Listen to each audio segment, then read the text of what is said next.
So we've got our 100 mil now. Since it's copper, I want to cast it into silver so I can make some other things with it. So how do we do that? This is a Delft clay kit that I got from Rio Grande the other day.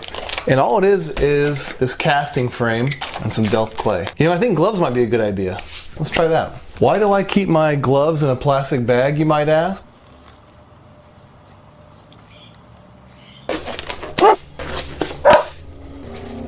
Just chop this up a little bit, get it broken up a tiny bit.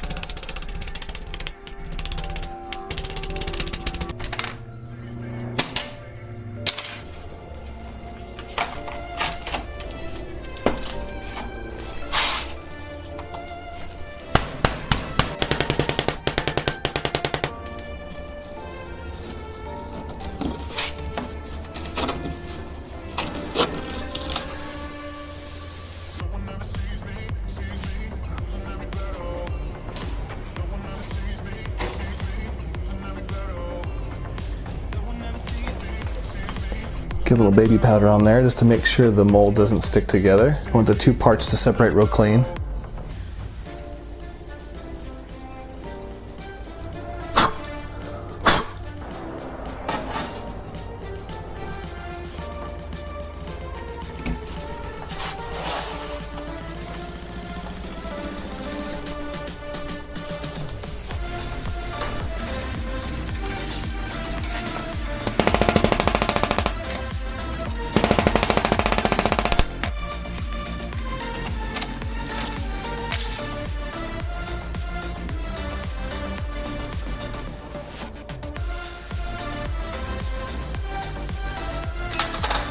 Alright, that's a pretty great imprint. I think that's going to work really well. Now we have these two sides cast. We need to think about the thickness of this mold. If you look at the coin like this, it doesn't look like it's too thin, but then if you cast it, inside here is really super thin. And the molten metal can't quite get into everywhere that it needs to in the mold.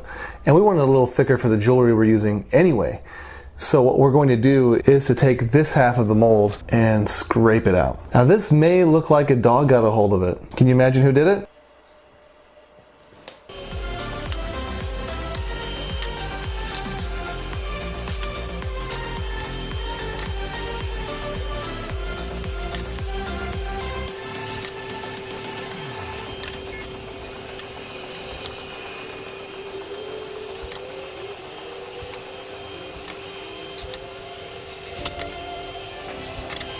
So we have our two halves the way we want them to look.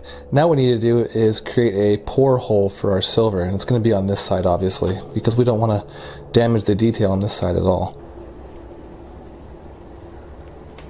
Now we need to put some vent holes. I'm going to put about 3 or 4 on either side here, and this time I'm going to use a little drill bit. That seems like it'll work a whole lot better.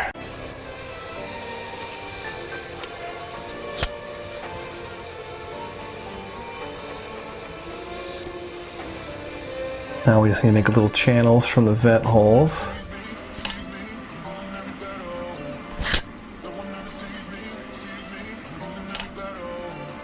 Now just make sure everything's clear and free of debris. So that's going to work pretty good. Now we just need to take this and dig this out so we have a nice wide channel for the silver to go down into.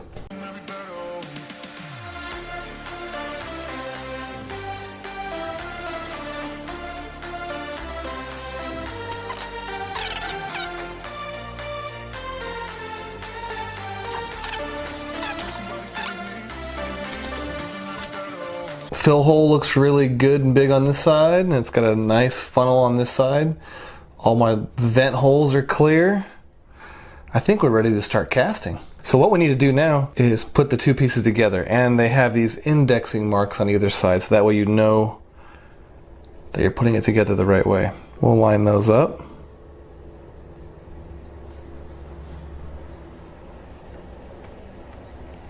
Okay, I have my crucible ready to go.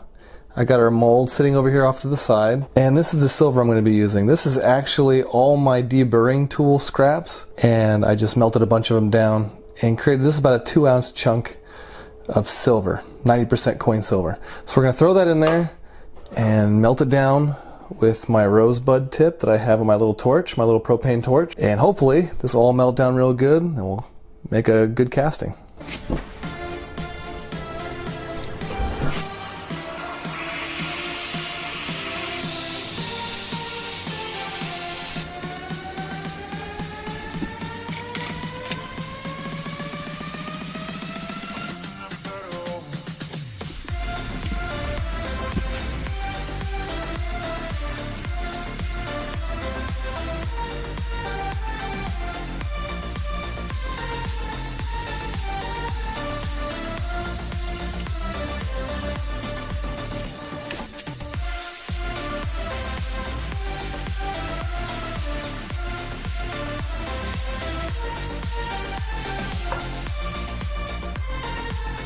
All right, let's break it open and see what we got.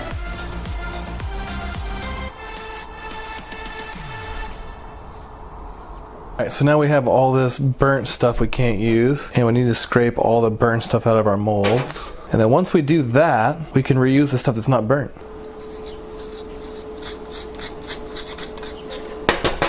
Now we gotta cut this sprue off and then clean up the rest of these little things that didn't break off and smooth the back out.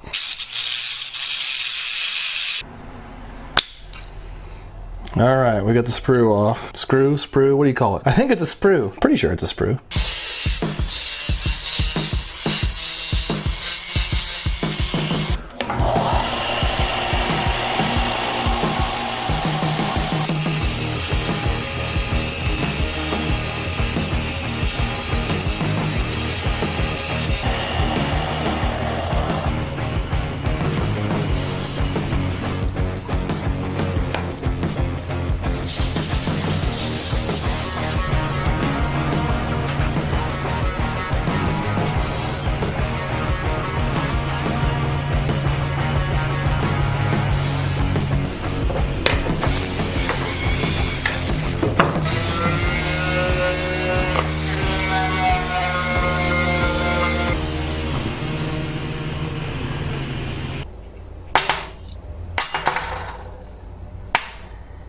So for the first and easiest thing we're going to be making out of these guys is just a hanging pendant.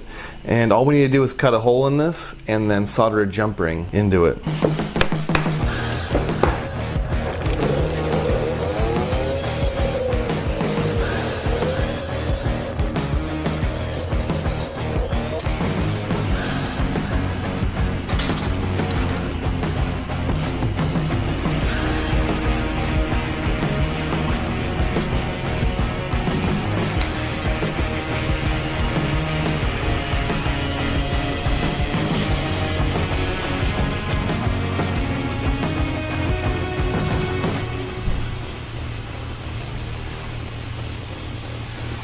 Alright, that's all soldered on there and ready to go.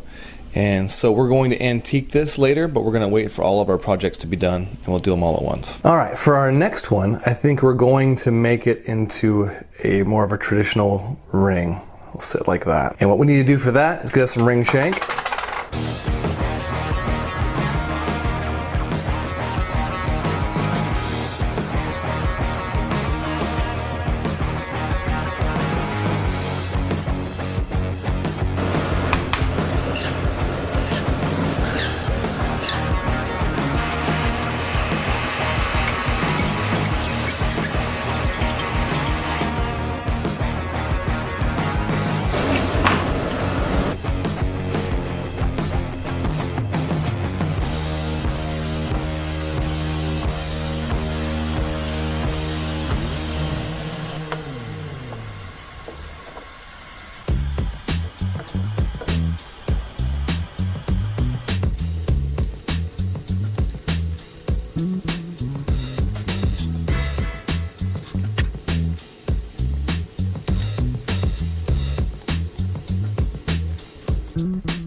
Now for this last one, what I think we're going to do is cut the edges off just to thin it out, and then we're going to fold it over to make like an open backed ring. And maybe we'll see what happens. We'll see if we'll put a stone in the middle of that maybe too. But the first step is to cut these sides off.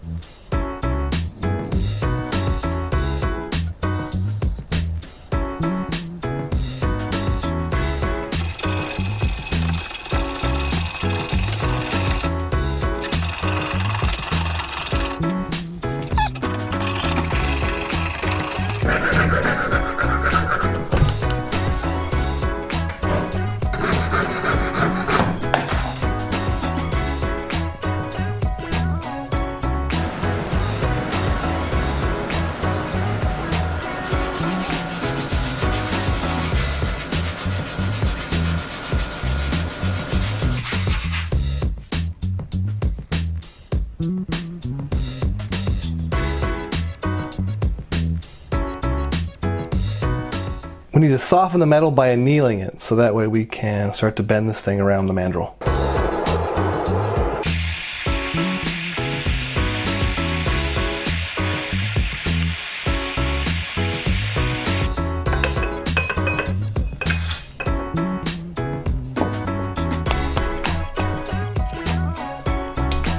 You know what? This square area is a lot thinner than the rest of it, and it is bending a whole lot faster than the rest of it. I'm thinking we should use a ring bender. All right, so here's my ring bender. We'll put this in there, and then this little Delrin piece will press against it without hurting the detail of the coin. And I was already doing it a little bit because I thought I was filming, but it wasn't. It's still too big, so we're gonna just bring it down a little bit farther.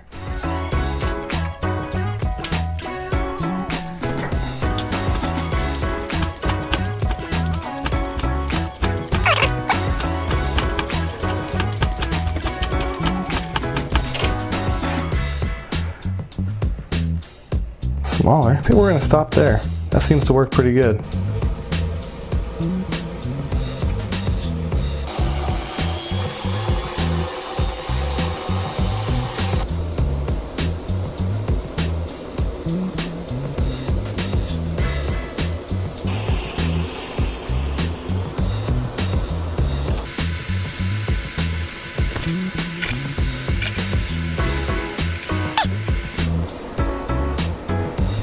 Okay, so we threw it in the pickle pot after getting it all soldered together, and it's nice and clean. And so what I want to do now is just do a little bit of cleanup on the edges here, just clean up some of the mess that might be there, and then we're going to be antiquing it. Once we get it antiqued, we'll get the stone set into it and do our final cleanup.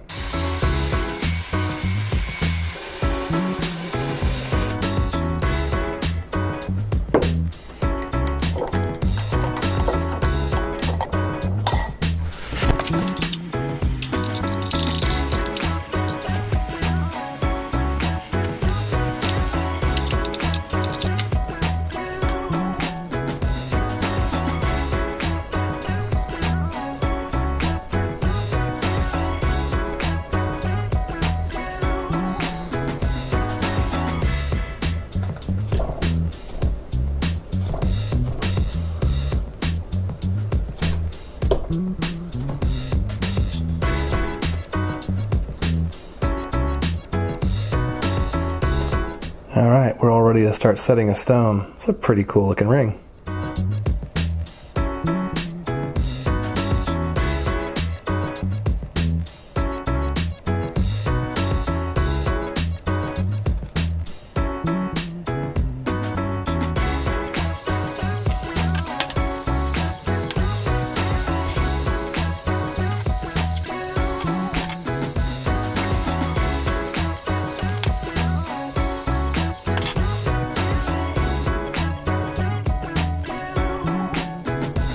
And now I just want to polish those down a tiny bit, just to remove any catches that might be there.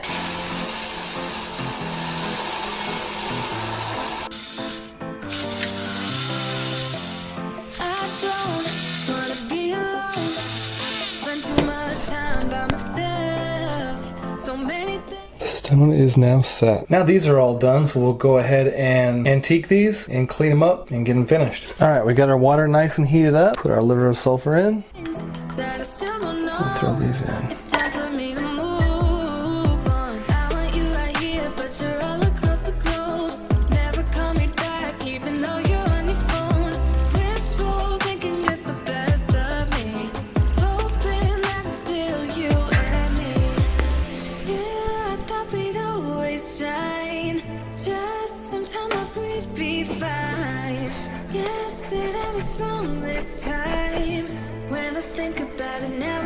Alright, cool. So from metal scraps from coin ring making to casting of old coins. Alright, thanks for watching to the end of the video. Make sure you check out my website, changeyoucanwear.net, for all the coin rings that I make. And remember, never be worried to step out of your comfort zone and try something new. This was my first attempt at sand casting. Alright guys, till next time.